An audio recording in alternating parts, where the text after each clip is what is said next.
Hello students, class 11 biology, chapter number 4, Kingdom Animalia, part 2. आज आपण 3 phylum बघणार आहोत. त्यामध्ये फर्स्ट बघूयात फायलम पोरीफेरा.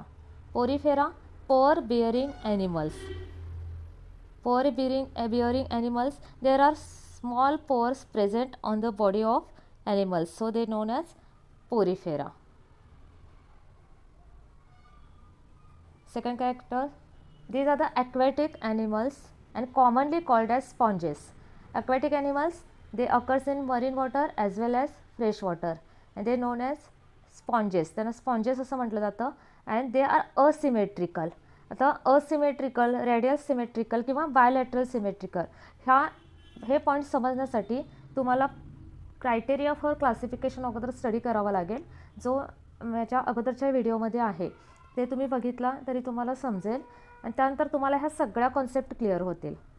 तर दीज आर असिमेट्रिकल ॲनिमल्स, म्हणजे त्यांचे जे काही बॉडी पार्ट्स आहेत त्यांचं डिस्ट्रीब्युशन इक्वली असणार नाही. कारण आपण सिमेट्री कधी म्हणतो, if we pass a plane through a body axis, then there are equal distribution of body parts. मग इथं equal distribution of body parts असणार नाही, त्यामुळे these animals are asymmetrical. They are sedentary animals and body bears a minute pores that are ostia. Sedentary animals, they rest for many times or more times at one place. आता एकाच ठिकाणी खूप वेळ असतात ते, म्हणजे ते मूव करत नाहीत. आणि मूव करत नाहीत म्हणण्यापेक्षा आपण असं म्हणू शकतो की ते त्यांची जागा सोडत नाही, एकाच ठिकाणी ते बराच वेळ थांबतात आणि म्हणून त्यांना सिडेंटरी ॲनिमल्स असं म्हटलं जातं. आणि बॉडी पेअर्स मायन्यूट पोर्स, जसं आपण बघितलं की पोरीफेरा त्यांना का म्हटलं जातं, कारण small pores, the body bears small pores and these pores non as ostia. त्यांनाच म्हटलं जातं ostia. Okay, small pores. Water canal system. Water canal system या डायग्रॅममध्ये जर आपण बघितलं तर आपल्याला दिसून येईल की इथं वॉटर कॅनल सिस्टीम आहे. आणि ॲक्च्युली हे सिस्टीम कशी वर्क करते किंवा काय एक्झॅक्टली होतं ते मी शॉर्टमध्ये सांगते तुम्हाला. की water enters through a small pores that are ostia. जे ऑस्टियामधून वॉटर एंटर करेल. ओके, त्यानंतर this water circulate in a spongocoel. Spongocoel means body cavity of sponges, आणि याला म्हटलं जातं स्पॉन्जिसियल. ते जे वॉटर सर्क्युलेट होत असेल तेव्हाच त्या वॉटरमधून जे काय एक्सचेंज ऑफ गॅसेस असेल किंवा फूड ॲब्झॉर्ब केलं जाईल किंवा जे एक्सक्रिटरी मटेरियल आहे ते तिथून एलिमिनेट केलं जाईल आणि हे वॉटर ऑस्क्युलममधून एक्झिट होईल. ओके, म्हणजे ऑस्टियामधून वॉटर एंटर करेल, स्पॉन्जिसियलमध्ये सर्क्युलेट करेल आणि ऑस्क्युलममधून ते एक्झिट होईल. आणि या सिस्टीमला म्हटलं जातं water canal system and which is meant for respiration, food and excretion. And so water canal system is a characteristic feature of phylum Porifera. There is large opening that is osculum, जसं आपण आत्ताच बघितलं, osculum, and body cavity is spongiceal which is lined by choanocytes. So most important, choanocytes. These are the flagellated collar cells. Flagellated collar cell म्हणजे यांच्या कडं फ्लॅजिलामुळे जे काही फ्लॅजिरल movement होणार आहे त्यामुळे तिथे एक वॉटर करंट फॉर्म होतो स्पॉन्जिसियलमध्ये. म्हणजे इथं flagellated cell, the spongocoel is lined by choanocytes that are collar cells, flagellated collar cells.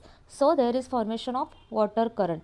त्यामुळे इथं वॉटर करंट फॉर्म होतो आणि त्यामुळंच तिथं काय होणार आहे, respiration, food and excretion. So respiration, exchange of gases, absorption of food and elimination of excretory product, या सगळ्या ज्या प्रोसेस होणार आहेत त्या या वॉटर सर्क्युलेट होतं तेव्हा होणार आहे. Next, skeleton of spicules and spongin fibres. त्याचे जे काही बॉडी आहे ते skeleton, it is made up of spicules and spongin fibres. Spicules it is siliceous and spongin fibres are proteinaceous in nature. Reproduction, sexual reproduction by gamete formation and asexual reproduction by fragmentation. Gemel formation. Gemel formation means there are aggregation of archaeocytes. म्हणजे जसं कोयनोसाइट्स आपण एक function बघितलं, कोयनोसाइट्स म्हणजे याचे sale आहेत collar sale, त्या तिथं कॅनल सिस्टीमचा एक पार्ट असतील, पण ज्या आर्किओसाइट्स आहेत त्यांचं फंक्शन काय असणार आहे याच्यामध्ये, तर in unfavourable condition there are aggregation of archaeocytes, आणि तिथंच काय होतं तर gemmule formation and which is for asexual reproduction, and when condition is favourable these archaeocytes are hatched out from micropyle and develop in a new individual. Okay, त्यानंतर fertilization is internal. Development indirect through larval stage, म्हणजे indirect development आणि direct development अशा दोन types असतात. तर यांच्यामध्ये indirect development म्हणजे लार्वापासून ज्या काही स्टेजेस आहेत, तर एक म्हणजे लार्वल स्टेज असेल तर तिथं आपण काय म्हणतो, इनडायरेक्ट डेव्हलपमेंट म्हणतो. आणि जर ज्युवेनाइल फेज आणि ॲडल्ट फेज या दोनच फेज असतील तर स्टेजेस असतील तर त्याला डायरेक्ट डेव्हलपमेंट असं म्हटलं जातं. So here development is indirect through larval stage. म्हणजे एक्झाम्पल आहे त्याचे Sycon, Euspongia and Euplectella. Next phylum Cnidaria. These are the aquatic, sessile or free living and diploblastic. Aquatic,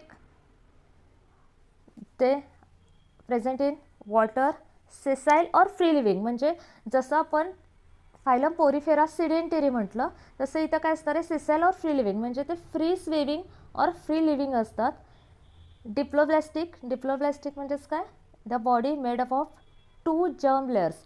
परत एकदा सांगते की या सगळ्या कॉन्सेप्ट जर तुम्हाला कळायचे असतील तर त्यासाठी तुम्हाला क्रायटेरिया फॉर ॲनिमल क्लासिफिकेशन हे अगोदर स्टडी करावं लागेल.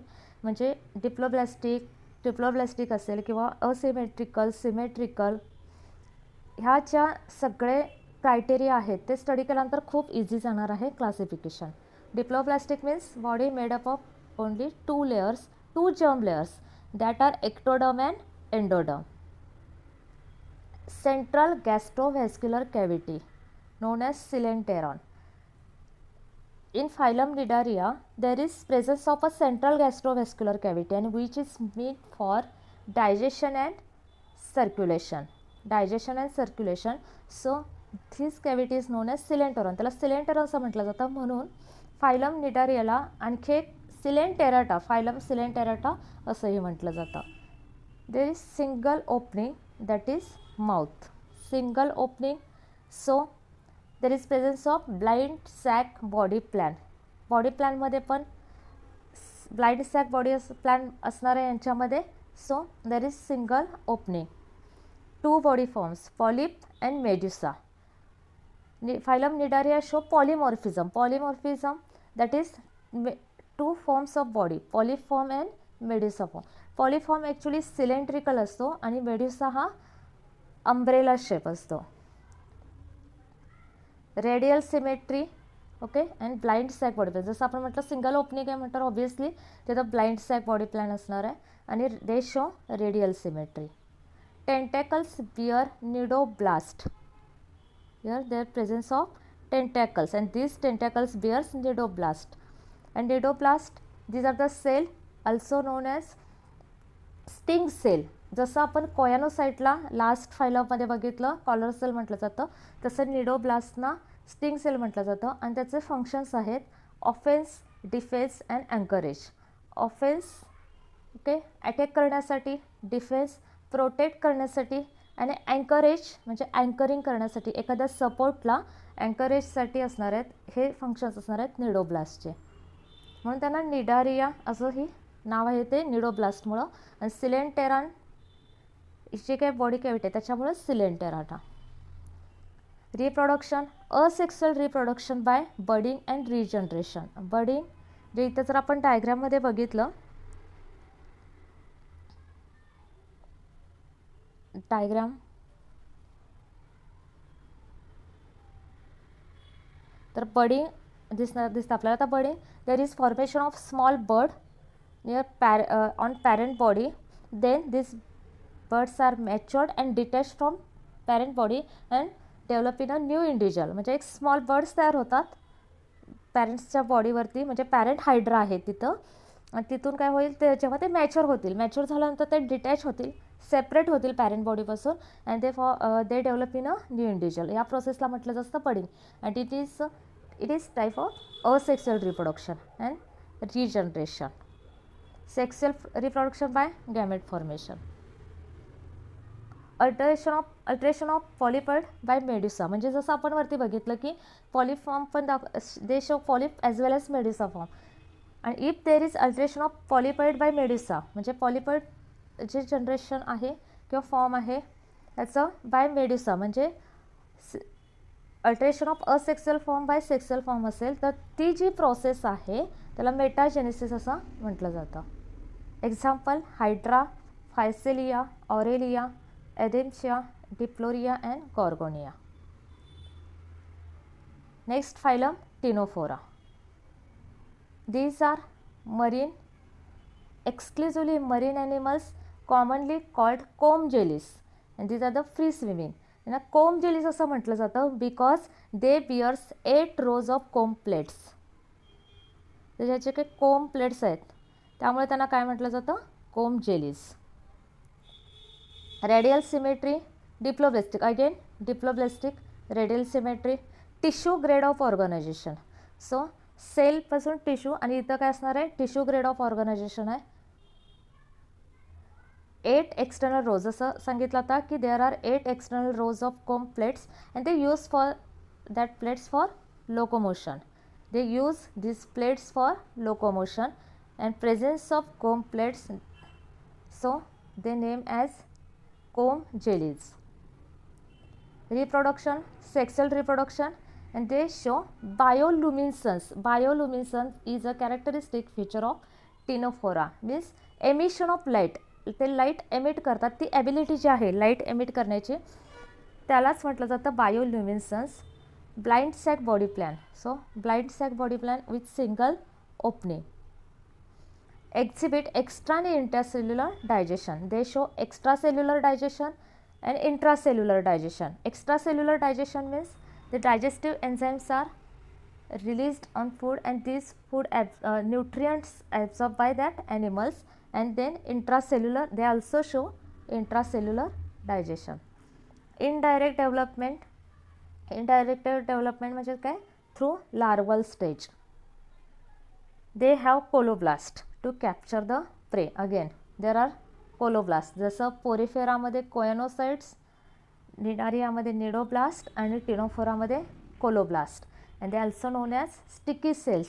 दे use this cells for capture the prey. They are known as minor phyla. Minor फायलांना का म्हटलं जातं, because they consist of very few species, खूप कमी स्पेसीस याच्यामध्ये आहेत म्हणून त्यांना मायनर फायला असं म्हटलं जातं. एक्झाम्पल आहे त्याचं Pleurobrachia and Ctenoplana. Okay, these are the characters of 3 phylum. Next व्हिडिओमध्ये अजून 3 फायलम बघूयात. जर व्हिडिओ आवडला असेल तर लाईक करा, शेअर करा आणि कमेंट करा. थँक्यू.